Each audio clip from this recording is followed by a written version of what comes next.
سلام دوستای عزیزم، امیدواریم که حالتون مثل همیشه خوب باشه. ما امروز در شهر چالوسیم، یکی از شهرهای شمالی ایران در کنار دریای خزر توی استان مازندران و میخوایم بریم به قدیمی ترین و زیباترین بازار چالوس که بهش میگن بازار روز چالوس. میخوایم بریم این مکان زیبا رو با هم دیگه ببینیم.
اینجا بخش بیرونی بازار روزه. اگه عاشق زیتون و ترشیجات هستید که واقعا جاتون خالی.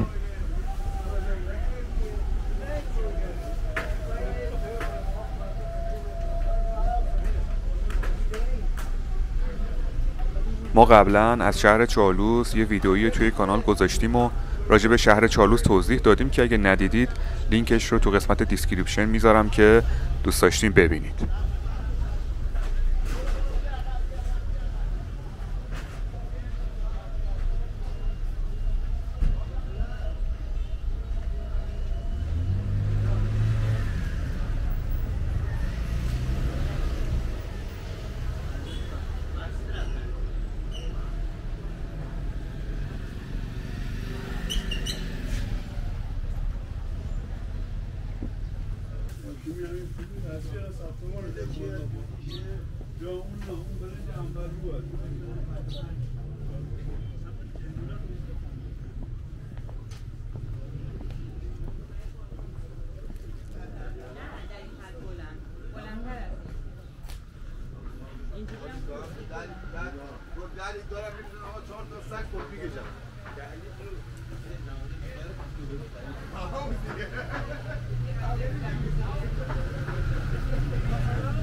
فکر کنم شاکی شد که چرا از خواب بیدارش کردیم.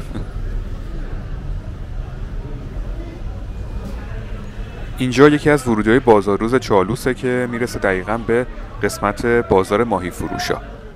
اینجا میتونید تازه ترین ماهی ها رو که بیشترش از دریای خزر میارن یا بعضا بعضیاشو از مراکز پرورش ماهی میارن و ببینید و دوست داشتین بخرید.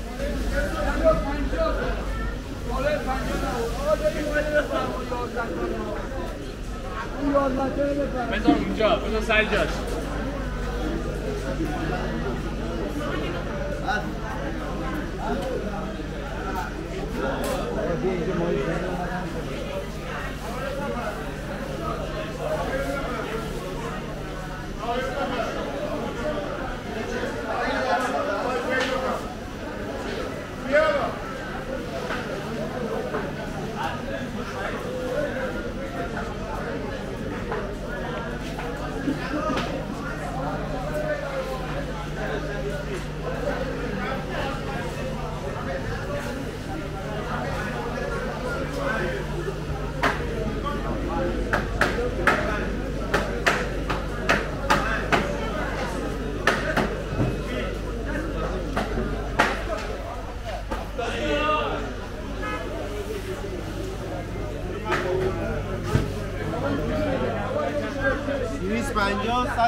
توی شمال ایران ماهیایی مثل قزلالا، ماهی سفید، ماهی اوزونبرون که ازش خاویار میگیرن، ماهی کولی و صوف از محبوب ترین ماهیای شمال ایران هستن، مخصوصا ماهی سفید که الان من داشتم قیمت ها رو نگاه میکردم. قیمت ماهی سفید، یه ماهی که حدود 1.5 کیلو فکر میکنم وزن داشتش، قیمتش 550 تا 600 هزار تومان بود که برای دونستن قیمت برای مخاطبای خارجیمون میشه حدود $15.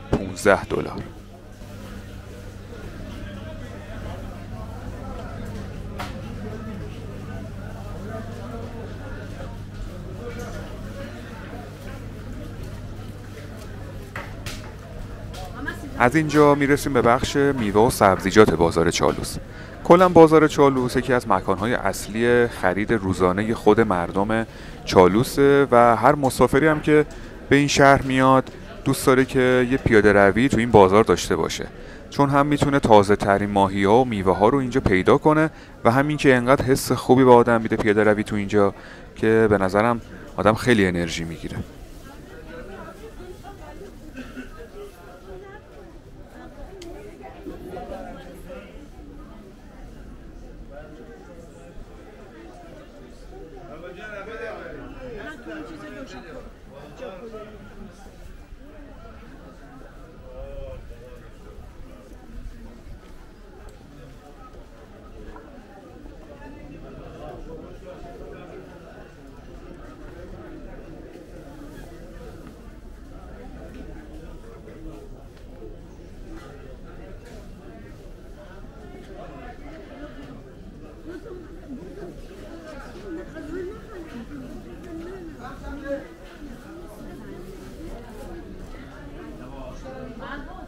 از قیمت هم که بهتون نشون بدیم و داریم میبینید، نارنگی کیلویی 13,000 تومنه، گلابی هم هنوز اینجا هستش، کیلویی 25,000 تومنه که میشه تقریبا 60 سنت برای مخاطبای خارجی.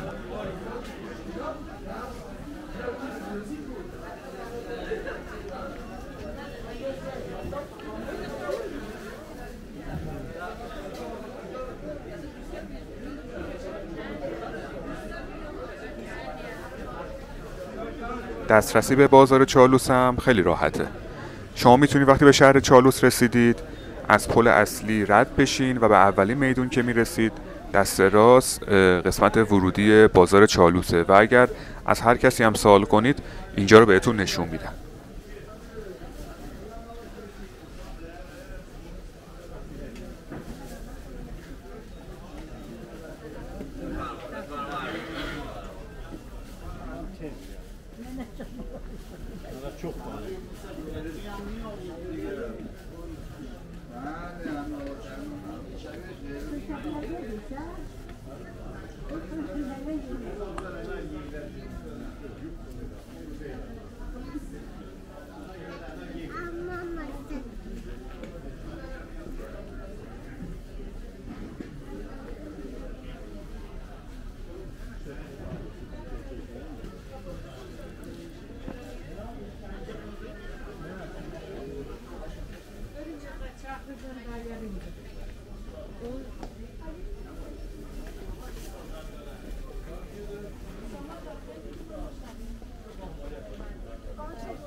دوستای عزیزم خیلی ممنونیم که این ویدیو رو نگاه کردید. خیلی ممنونیم که همیشه ما حمایت میکنید. امیدواریم که از دیدن این بازار زیبا لذت برده باشید. ما سعی میکنیم که توی کارامون تنوع داشته باشیم و جاهای مختلف رو بهتون نشون بدیم.